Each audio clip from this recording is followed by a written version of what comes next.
Now let's talk about the What It Do family. So first, what was it? Like, was it like a label or a group? Kind of fill me in on that whole What It Do A situation. family. Black Mike, Okay. Rhino, Gerald G, Bavu Blakes, me. Uh, and Rapid Rick. Rapid Rick is the guy that has the company of What It Do. He's the first guy you saw with everything. He was an Austin, Texas regular mix version of Screw because he brought all, and I don't say that as disrespect. I say that Right. as Rick was as popular with regular speed mixes and DJ mixes as Screw was doing his thing and cultivating a whole nation of people to listen to this version of music. When whoever you didn't hear on Screw, but from Texas, you heard it on a What It Do mixtape. Whether it was Dallas, Austin, he was pretty much the screw of regular speed artists trying to get their music out there and listened to in the Austin area because he had his What It Do mixtapes as well as uh, Austin Powers and some other projects before we came together as a group and put it out. Okay. So those other Austin Powers and things had Trey, Zero, Bumby, Huh. UGK, Yeah. Bowleg out of Dallas, and some other popular artists that were doing their thing in Dallas, Austin.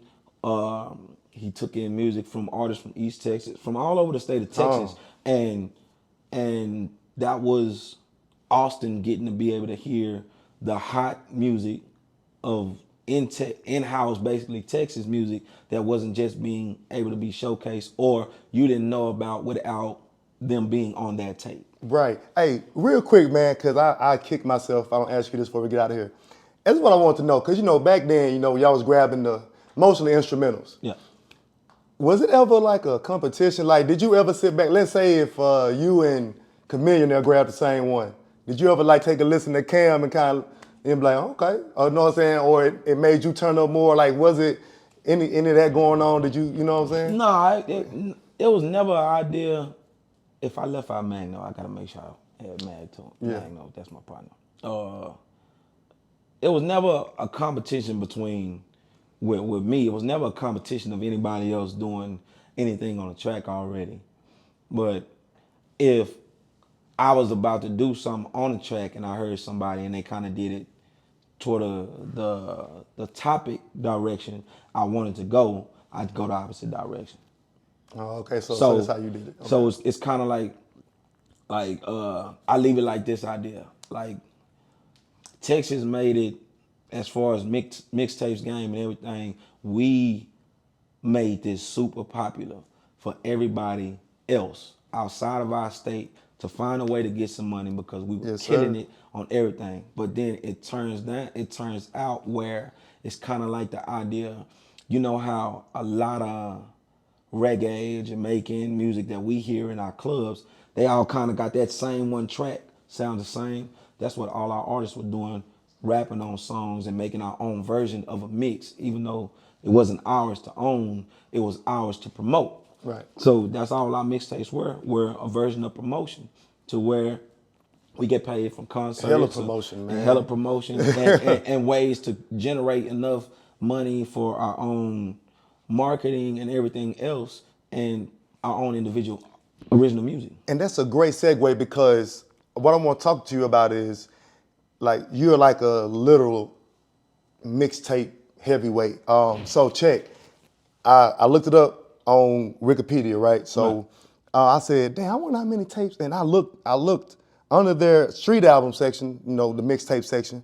I counted 24 entries, and I'm not sure if they listed them all. Nah, they So didn't. so what did you ever leave the studio back then? Nah. I, And I, I knew you didn't. and I was only about like 5 minutes away at the I house knew something anyway. was up. I'm like, When everything started getting going, I moved to Huntsville, and me and Tyke got an apartment together, and every Friday I Oh started. damn! So y'all had a Yeah, we were like it was like a family. okay, Uh, Bulls from Huntsville originally. right. Rhino, Coop, Tight were in Huntsville, and they got together because they were going to school at Sam. Um, Ake was going. Ake was still in high school. I mean, Red was still in high school when he came along. Um, I was fresh out of high school and I worked, and that was the generalized area. And then Bull had a club that he owned in DJ called the Ballroom. So after we get done doing mixtapes or working on flows throughout the week on Friday, they come down. We also work in the club. We work in the dough. We work in the Hold on. dough. Say, After we get through working on the flow, we come out and we work the dough. damn. So Bull had an operation going on. Hey man, it was a dream, and we was putting it all together. So wow, dude. So not only did y'all do studio work, y'all it's all around. Whatever needs to be done. We also brought in celebrities. We brought in Zero. We brought in Swisher Highs to perform for, and then majority of that was before I got on with the squad. Like bringing in Swisher Highs and everything, they would perform right before them in our own club. Wow. Say man, that y'all whole movement was just crazy, bro.